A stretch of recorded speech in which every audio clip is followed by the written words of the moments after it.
Hello and welcome back to the channel.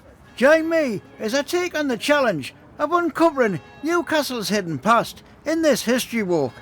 Let's see what secrets we can dig up together. In part 1 of these new series of videos I'm going to be doing, we'll embark on an epic history walk through Newcastle, exploring its lesser known past and uncovering fascinating tales. So in today's video, we'll be heading down Northumberland Street, along Blackett Street to the monument area of the city, having a look at Newcastle's historical past. So without further ado, let's dive right in. The Haymarket area of Newcastle has a rich history. The area was waste ground until about 1807, when the council paved it and named it the Parade. A Tuesday market for hay and straw was established in 1824, hence the name Haymarket. We are now heading down Northumberland Street. It is hard to imagine that in the 18th century the street was once the site of pleasant urban dwellings, behind which were private gardens. Northumberland Street today is Newcastle's busiest shopping street. Ridley Place, once a pleasant 19th century residential street, which now contains a lot of commercial premises. On the corner there's a branch of Virgin Money. The clock is a reminder of the former owner, which used to occupy the site. Like many streets, it is named after a noted local family, in this case the Ridley family, with their ancestral home at Blagden Hall. As well as being generous local benefactors, they have been mayors, members of parliament and held posts in the political, legal, military and business worlds. The next road on our tour is Northumberland Road, which leads to the city pool and the city hall. If you walk about 50 metres down this road, on the right hand side, on the side wall of the Primark shop, you will see two interesting panels reflecting aspects of local heritage in Newcastle through the ages. These were installed by Henry and Joyce Collins in 1974. A little further down Northumberland Street, between Marks and Spencer and the Eldon Square shopping centre, is a narrow passageway of Prudhoe Chair, one of several narrow alleyways or chairs which are in Newcastle upon Tyne. Stonework you can see sculptured along the wall is from diverse buildings which were demolished in the 1970s throughout the city. It's also home to the Exchange pub. A lot of people from my generation will know it as the Northumberland Arms, and I believe it was called the Purple Bear at one stage.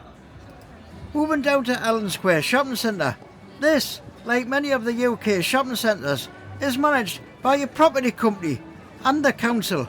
The construction of the shopping centre began in 1969.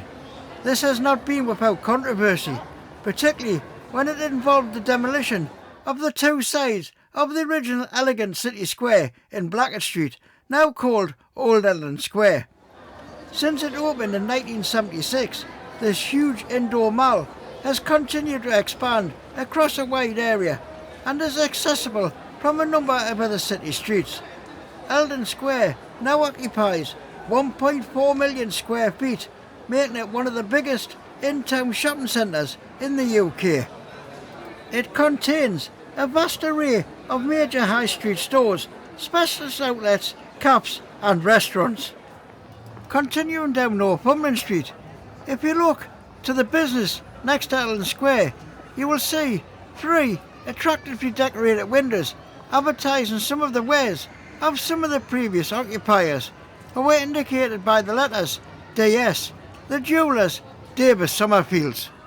A little further down Northumberland Street, a plaque on the wall above Barclays refers to this site as being an 18th century orphan house founded by John Wesley in 1743, and was also used as the headquarters of Methodism in the north of England. On the next building down, in niches above the shop, there are statues of four historical local people: Roger Fortin, Harry Hotspur, Sir John Morley and Thomas Bewick. A few metres down Northumberland Street, you're at the department store Fenwick, founded by John James Fenwick in 1882. A grocer's son from Richmond, Yorkshire, J.J. Fenwick started out in 1860 as an apprentice draper in Stockton. He came to Newcastle 8 years later and found work in a firm of mercers. The existing frontage was built in 1915 and restored in 1996. If you glance down the street next to Fenwick, called Brunswick Place, you can see Brunswick Methodist Church, which was built in 1820, and it has been referred to as the Cathedral of Northern Methodism. Before leaving Northumberland Street, if you look ahead at an attractive early 1890s premises of the Northern Goldsmiths, you will see a well-known local landmark in the shape of the Golden Lady clock.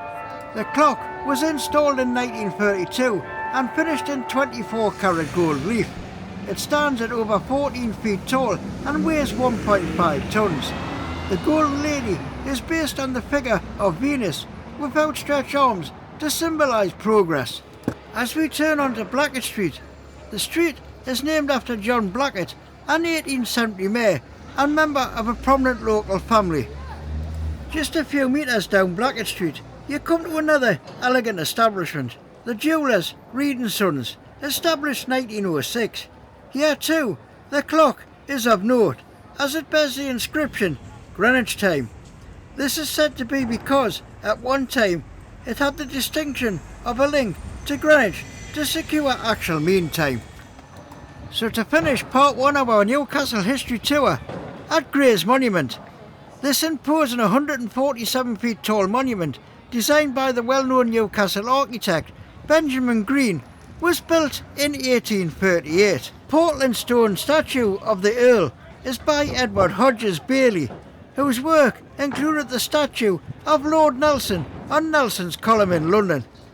There is a long inscription on the pedestal at the foot of the monument which details Earl Grey's achievements.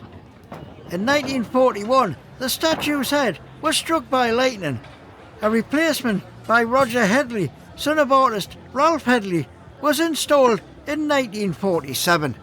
Charles II, Earl Grey, was a former British Prime Minister and also responsible for the Reform Act, which was passed in 1832.